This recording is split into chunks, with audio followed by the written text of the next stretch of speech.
Pascal Massin, bonjour. Vous êtes ophtalmologiste, chef du service d'ophtalmologie à la Riboisière à Paris.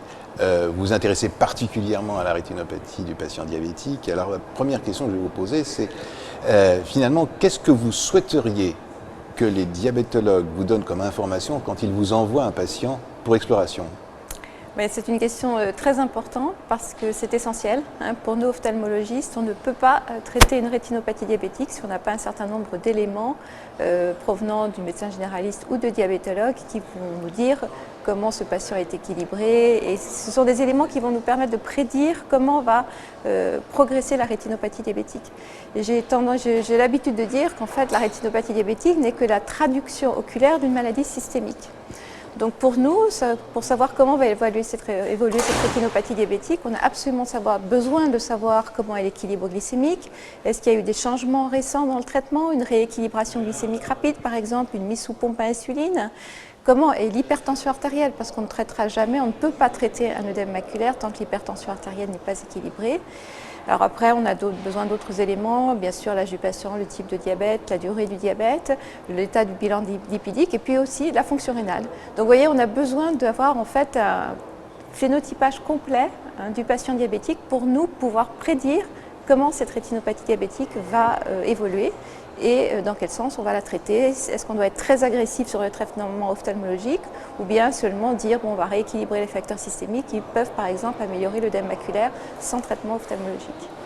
Très bien. Alors avant d'aborder les aspects thérapeutiques, juste un mot.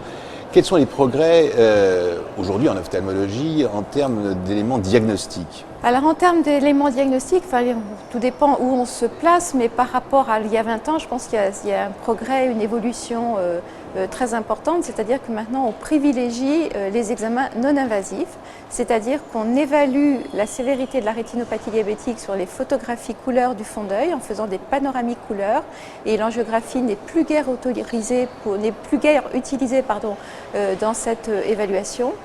Et on utilise l'OCT pour évaluer l'œdème maculaire. Et finalement, l'angiographie à la fluorescéine, que l'on faisait couramment il y a 20 ou 30 ans, n'est plus guère utilisée que pour faire un bilan initial d'une maculopathie diabétique, par exemple.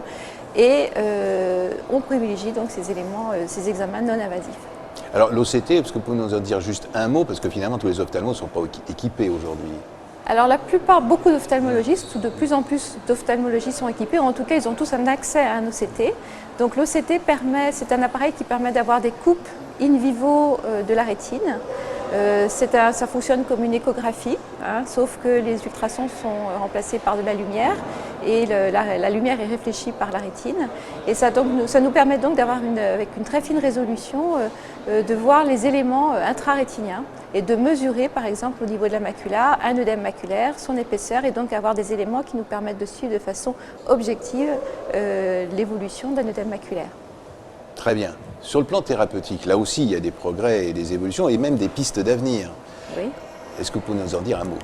Alors au niveau thérapeutique, donc après les grands progrès, en tout cas des études d'intervention, des études dans les années 90 qui nous ont montré combien était important l'équilibre glycémique et pressionnel pour la rétinopathie diabétique, je dirais qu'en ce qui concerne la prévention primaire ou secondaire, il y a eu beaucoup d'essais cliniques pour évaluer divers traitements.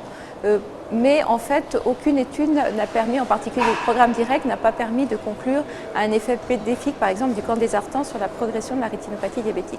Donc en termes de prévention primaire et secondaire de la rétinopathie diabétique, finalement, les facteurs les plus importants restent l'équilibre des facteurs systémiques. En revanche, on a fait des progrès dans le traitement de finalement ce qui est la complication la plus importante de la rétinopathie diabétique, qui est l'œdème maculaire. On était très démunis pour le traitement de l'œdème maculaire puisqu'on n'avait que le laser qui marchait mal. Et depuis donc quelques années, on traite l'œdème maculaire par des injections dans l'œil intravitréennes. Alors soit de corticoïdes, et on a utilisé jusqu'à maintenant la triamcinolone hors AMM, et surtout maintenant depuis quelques années, enfin depuis 2-3 ans en tout cas, les anti-VEGF et le ranibizumab, qui est le Lucentis, a une AMM pour traiter l'œdème maculaire diabétique depuis 1 an. Donc ça permet quand même d'améliorer le pronostic de l'œdème maculaire diabétique. Ça ne marche pas chez tous les patients, mais ça permet d'améliorer l'acuité visuelle d'environ 50% des patients diabétiques. Donc c'est une avancée thérapeutique majeure.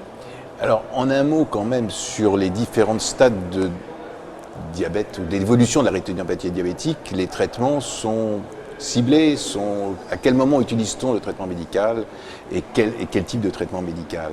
Alors sur les stades initiaux de la rétinopathie diabétique, le seul traitement c'est l'équilibration des facteurs systémiques pour ralentir la progression de la rétinopathie diabétique. Sur la prévention de la néovascularisation, eh bien, on propose le traitement par laser lorsqu'on arrive à un stade préprolifératif et bien sûr on traite par laser lorsqu'il y a des néovaisseaux. Et pour l'œdème maculaire, eh bien, pour l'œdème maculaire diabétique débutant, là encore c'est initialement l'équilibre des facteurs systémiques. Et puis lorsque l'œdème maculaire a entraîné une baisse visuelle significative, importante, à ce moment-là, on passe à des injections dans les yeux, éventuellement associées au laser. Je vous remercie.